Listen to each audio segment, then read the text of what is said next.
Hai semua, balik lagi dengan gue Gladys mau ngomongin soal asuransi.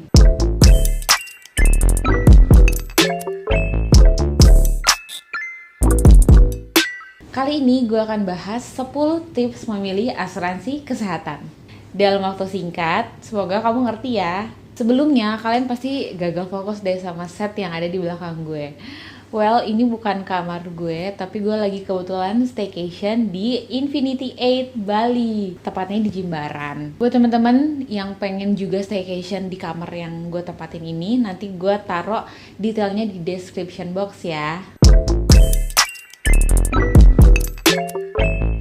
Manfaat utama dari asuransi kesehatan itu adalah rawat inap dan rawat jalan. Ini dua dulu ya yang kita bahas. Bedanya apa sih? Nah, kalau rawat inap itu kamu menginap di rumah sakit. Nah, biasanya ini adalah kasus-kasus yang lumayan berat. Misalnya kamu dari demam biasa aja nih, terus pas cek ke dokter ternyata kamu DBD atau tipes. Nah, jadinya kan kamu harus menginap nih di rumah sakit. Nah, itu namanya rawat inap. Atau tiba-tiba kamu kecelakaan yang memerlukan perawatan khusus, itu juga masuk ke rawat inap. Nah, kalau rawat jalan itu kayak kamu berkunjung biasa aja ke dokter.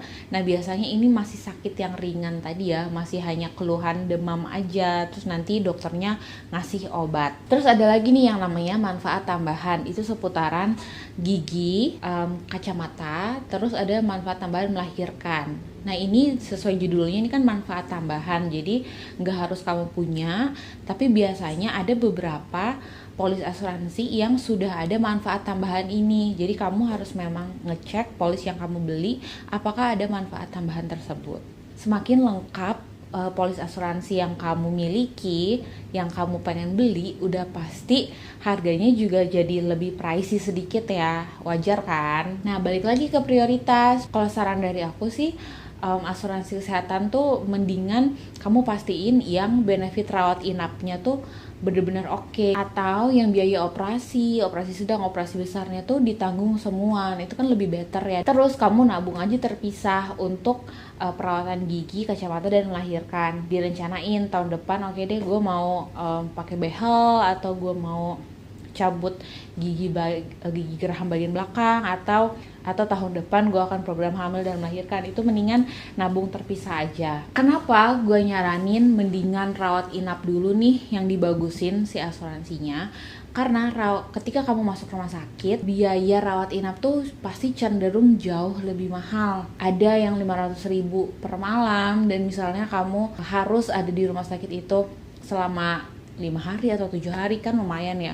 Belum ditambah obat, ditambah kunjungan dokter, dan lain-lainnya. Jadi mendingan yang fokus utama itu adalah benefit si rawat inapnya. Kamu harus tahu dan kamu harus pelajarin. Jadi ketika kamu masuk rumah sakit tuh kamu udah tahu nih, oh ini di cover, oh yang ini nggak di cover. Kalau memang punya budget, mendingan beli asuransi yang on bill, jadi kamu udah bener-bener nggak khawatir lagi soal biaya. Kalau misalnya rawat inap kamu udah bagus nih benefitnya, kamu udah tahu, udah pastiin, terus kamu baru bisa mikirin si benefit rawat jalan ini. Ada contoh kasus teman-teman gue banyak banget sih yang dia nanya kan, Dis, kalau di Allianz itu ada nggak paket asuransi yang udah ada rawat jalannya? Soalnya fokus utama gue adalah gue pengen check up setiap bulan, atau kalau lagi sakit biasa nih nggak rawat inap, pengen kunjungan aja ke dokter spesialis, itu bisa nggak?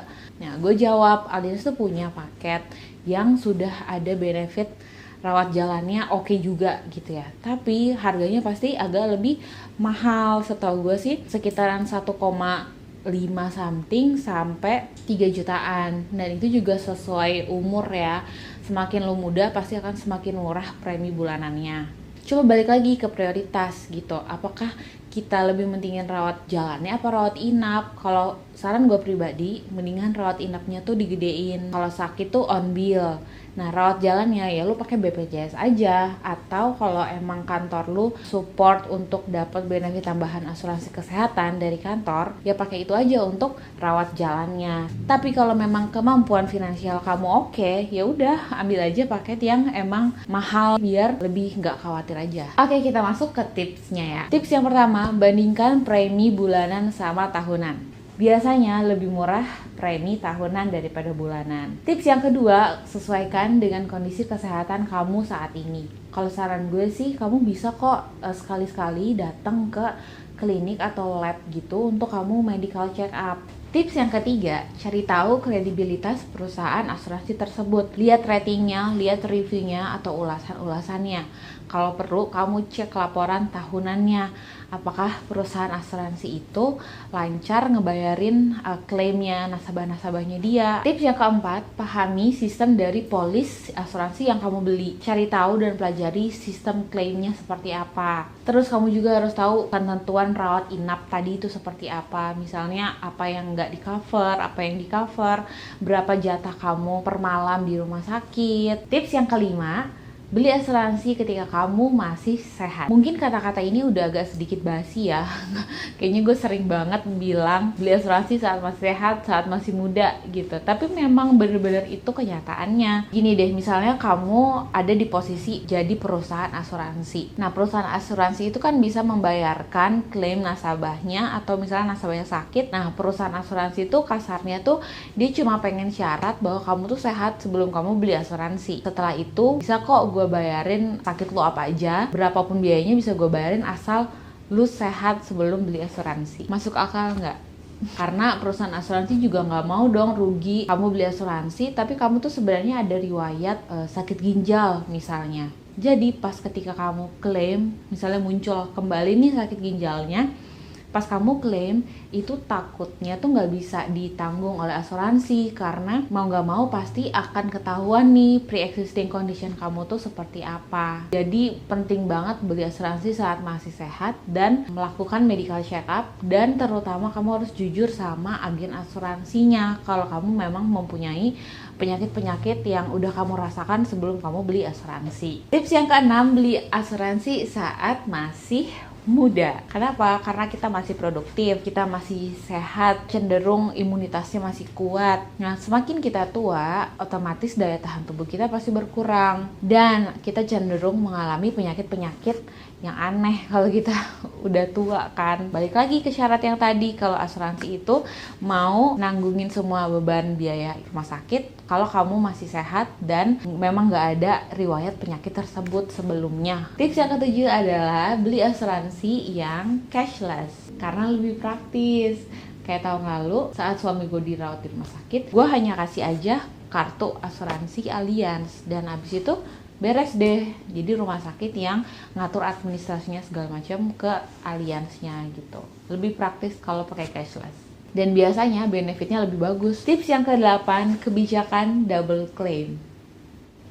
Ini juga penting nih, kamu harus tahu sebelum kamu beli polis asuransi, kamu pastiin asuransi tersebut bisa nggak sih double claim. Nah, di sini juga banyak yang miskomunikasi atau mengerti gitu soal double claim ini. Sebenarnya double claim tuh bukan seperti misalnya kamu sakit nih DBD, kamu pakai asuransi A untuk bayarin, terus kamu minta asuransi B juga untuk bayarin senilai sama. Jadi ceritanya kamu dapat untung dari beberapa asuransi ini. Nah, double claim tuh bukan gitu artinya. Double claim yang sesungguhnya adalah misalnya kamu sakit DBD, terus biayanya 10 juta. Nah, pas kamu pakai asuransi A, itu hanya bisa cover 7 juta. Nah, sisa 3 juta ini kamu bisa minta asuransi B yang kamu punya untuk ngebayarin sisa bilnya gitu, namanya double claim. Nah, ini kan memang menguntungkan juga ya kalau kamu punya dua asuransi dan dua-duanya mempunyai benefit double claim. Tips yang ke-9 adalah cari perusahaan asuransi yang mempunyai rekanan rumah sakit yang luas, ada di dalam negeri dan ada di luar negeri. Terutama kamu cek rumah sakit yang terdekat dari domisili kamu tuh apa, terus langsung cek ke perusahaan asuransi tersebut, dia kerjasama nggak dengan rumah sakit itu.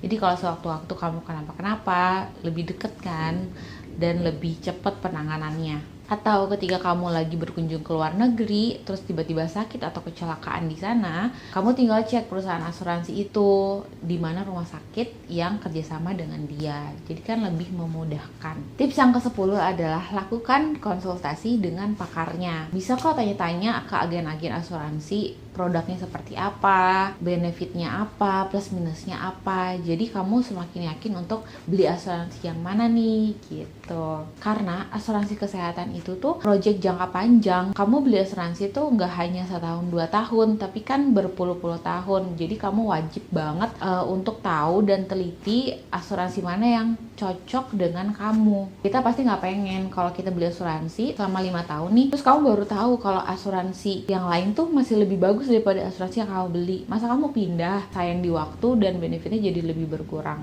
Nah, tapi tenang aja, semua asuransi itu diawasi oleh OJK. Jadi kamu nggak perlu takut kamu ditipu atau gimana gitu sama perusahaan asuransi. Nah, bisa jadi kamu yang nggak paham polis asuransi yang kamu beli, makanya kamu merasa tertipu oleh asuransi tersebut atau oleh agen asuransi.